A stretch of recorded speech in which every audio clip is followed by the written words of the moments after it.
Stamos. I think he's stronger than his dad. I think he could. I mean, he's doing. Your other senses were at a heightened advantage. Meow.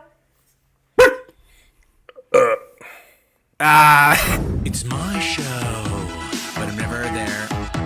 It's because a lot of great minds end up deluded, have schizophrenia, end up into psychosis. So I use music as a place to kind of keep me balanced. You know, musicians I've ever seen, and he also does amazing characters. And I don't think I've seen him do a stand-up set since we worked in Brea about 10 years ago. I just seen because I love fragrance. Tell me about that.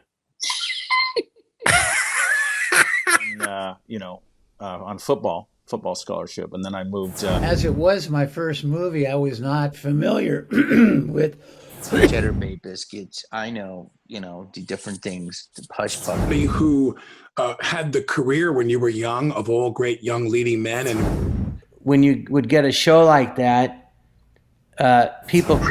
Oh, I sharded. God damn it! I did. Extrasensory perception. I got into composing and arranging and You ready? I have no idea. It's my show. Killing it, boy, killing it.